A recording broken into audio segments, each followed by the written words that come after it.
Hi and welcome back to the panel, guys. Today, episode 285 happening. Wow, on this sweltering day. It is so hot in here, guys. Wow, I'm already pulling a sweat. And in all of that agony, I did promise you that we would step up the heat as far as the sauces are concerned. I'm not going to let you down on that today. We're going to do that today, regardless of the surrounding climate. So anyway, guys, hey, we're going to bring in today the Reaper Puree. Now it is my understanding that the Carolina Reaper pepper is the new hottest pepper in the world. That doesn't always stay the case for so long. Things change like the weather. These peppers, they come, they go. One pepper one day is the hottest. Another pepper another day is even hotter. So to my knowledge, again, guys, Carolina Reaper being the hottest, this sauce features that pepper. This is a product from K. John's Fiery Foods. I don't believe we've had anything from those guys on in a little while. So hey, it'll be a refreshing change to have them back on board. We have a little writing here going on. It says, we have raised the bar for heat, surpassing the current world record holder, the Butch T. Trinidad Scorpion. For over a 4-year period, Smokin' Ed's Carolina Reaper has averaged 1.474 million on the Scoville scale. That comes from Ed Curry, whoever that is. Okay, we have, again, K. John's Fiery Foods out of Westerville, Ohio now. Okay, if you want to check out any of their vast array of cool sauces, go to www.kjohns.com. Ingredients in this little guy here, just Reaper chilies and vinegar. It doesn't get any more simple than that. So from that, we should be able to really draw a conclusion about the flavor and heat of the Carolina Reaper pepper. Guys, take a look at that. Pretty thin stuff. I'm going to cut this. We might get a better view of that going on in a small bottle.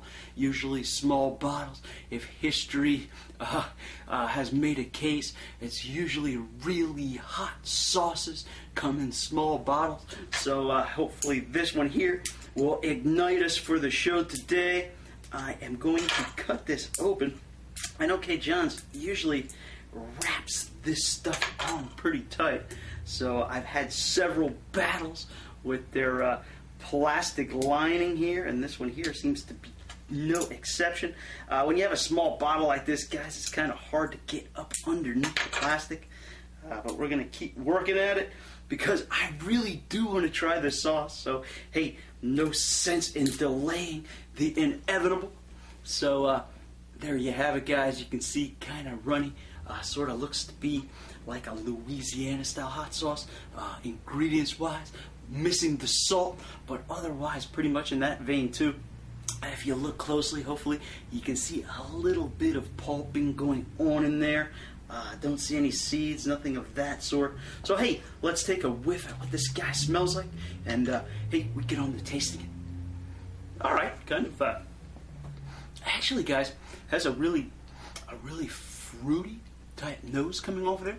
Obviously, you're going to smell the tang of that vinegar happening, but the peppers themselves almost kind of fruity, sort of like a Naga Jalokia, kind of in scent. That's kind of because the pepper aroma is very strong. That fruitiness is very strong. Actually, kind of when I suck it in with the nose, kind of falls back on the tongue, and I might even have an idea of what the sauce is going to taste like just from the aroma alone. It is that potent. So guys, hey, let's load the spoon up with some of this stuff. Just kind of blurping out there, nothing, again, not a whole lot of body. There are some stray flecks going on in there. So without further ado, don't want to spill any more on the table. Here we go. Reaper Puree.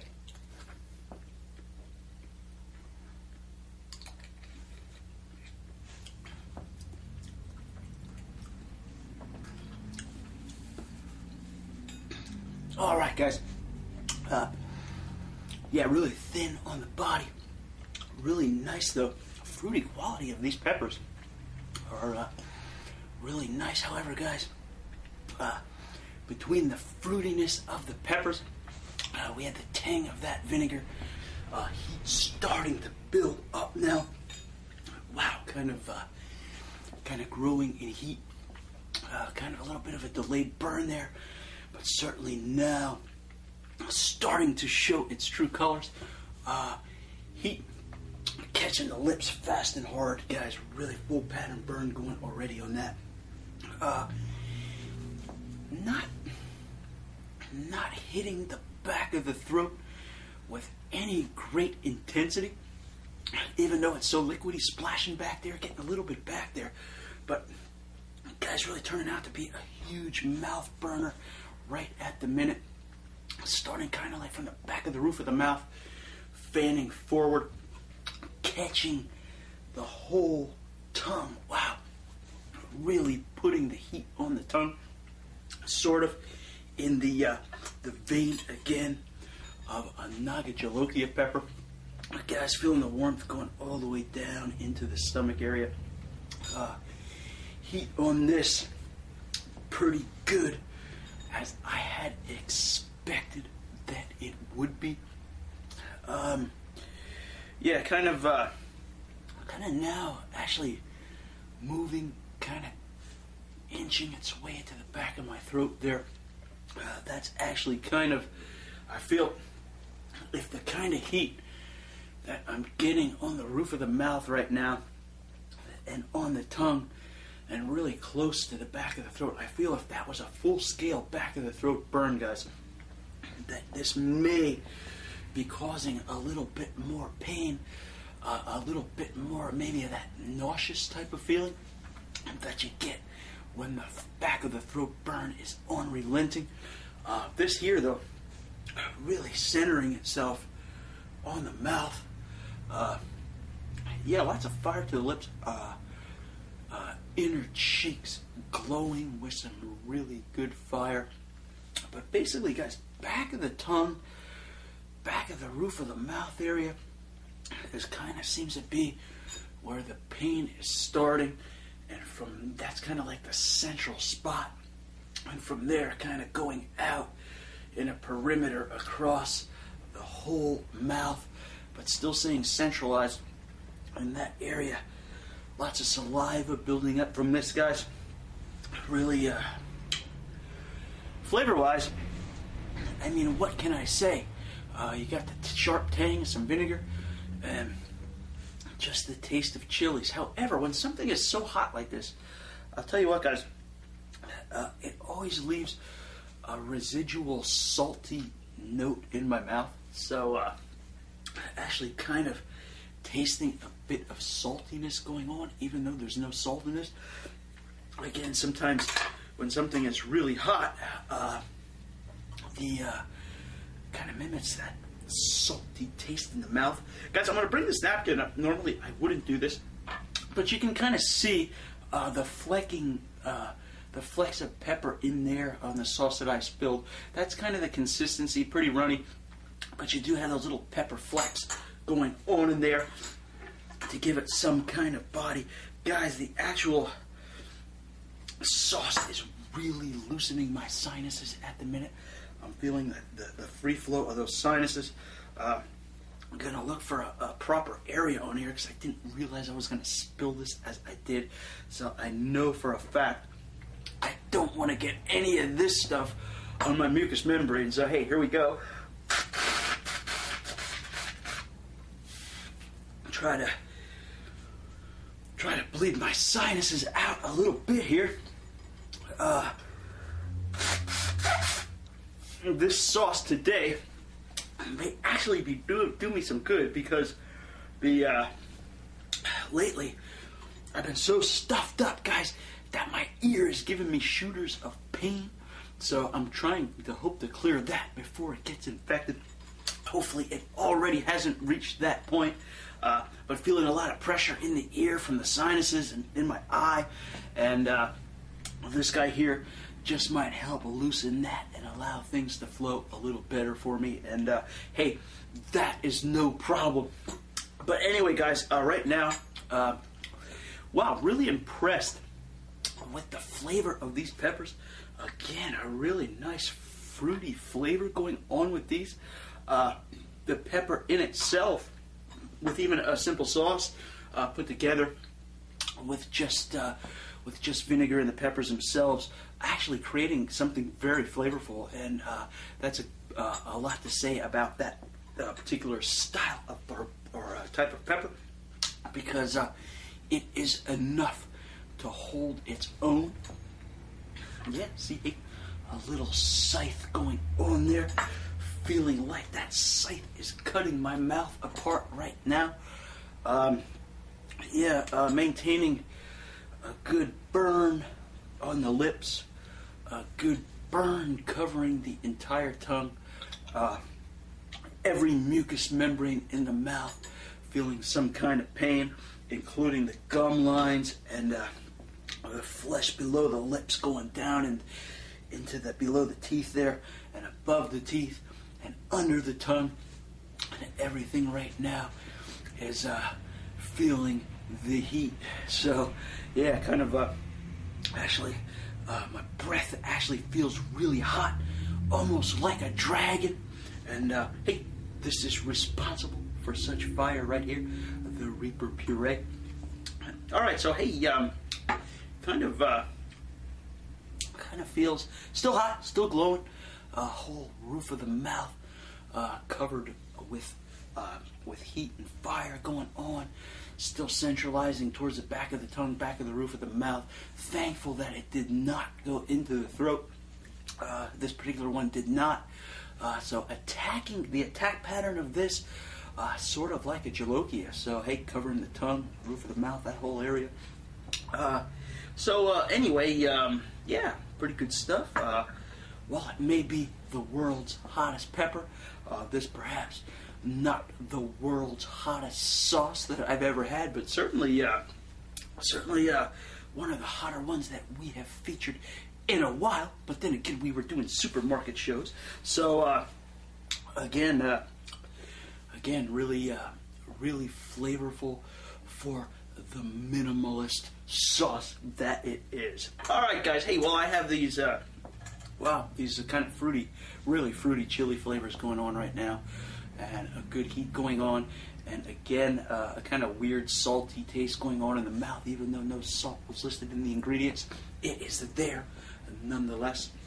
So anyway, guys, last program brought you movies. We were talking about movies about the life of Christ. Okay, just in passing. Wanted to say, wasn't too happy with the way that worked out. Sometimes, hey, everybody knows my show's completely improvised here, so everything's done off the cuff or on the fly, or however you want to say it. But I wasn't too happy. Found that it was just hard. I felt everything was too compressed, squeezed in. I couldn't cover anything in any detail. So I have to take a step back, because I really like the idea of bringing you guys reviews of Jesus movies, because hey, there's a lot of good ones out there that can serve as educational tools.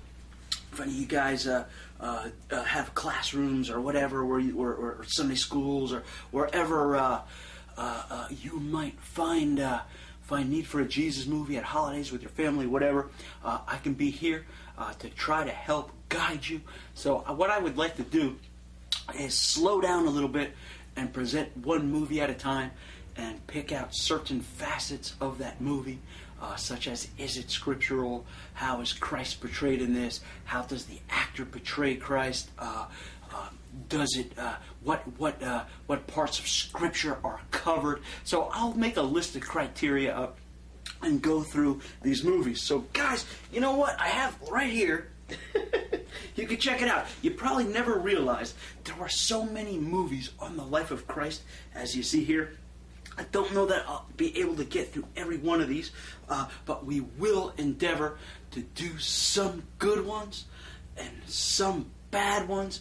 I'll tell you the ones to go for. I'll tell you the ones to stay away from. And hey, we'll do it we'll do it in a short.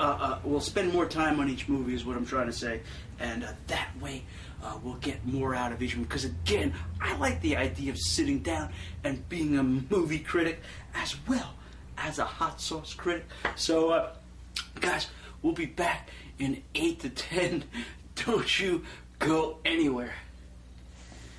Hi, and welcome back to the panel, guys. Here again with the Reaper Puree from K. John's Fiery Foods. There, take one last look at that, guys. After the break here, actually still have a really pretty good glow going on all over the mouth. It's calmed down considerably, but still present there. Lips are cooling off. Roof of the mouth really slow in its cool down. Still has a bit of something going on there. Tongue's pretty well cooled off, but yeah, just on that roof of the mouth, the pain wants to stay. But hey, never reached enormous proportions, but definitely, guys, certainly hot. Certainly hot. Will not take away from the heat of the sauce. Pretty good stuff. It's up there in heat, but certainly nothing that is will put us under here on the panel. Okay, guys. Hey, as you know, we have pepper season coming up, guys. My garden is already in. Lots of cool plants. I'll be spending some future shows, filming the garden first of all, but also talking a little bit more about it, maybe in conjunction with some of the new sauces I made. So hey, something to look forward to on the panel here. Always a fun time of year coming up, putting that garden in. By late summer, early fall, things usually get rolling. So I hope to have a lot of peppers this year. Hope to have a lot of sauces made as well. Guys, was not able to score any Carolina Reaper plants from my own garden, but hey, again, the chili farm is not so far away, and those guys usually come through for me every year with the world's hottest pepper. So hey, maybe I'll get a chance to eat one of these guys this pepper season. I'm really looking forward to doing that, so hopefully that opportunity will cross my path, God willing. So, all right, guys, we're going to wrap it for today's show. Pretty good stuff going on here. You want to try this? Pretty flavorful, really. Obviously going to be full of chilies there with this guy. So, hey, that's what it's all about, chili heads. So, hey, read your Bibles, say your prayers, and I will see you next show. Bye-bye.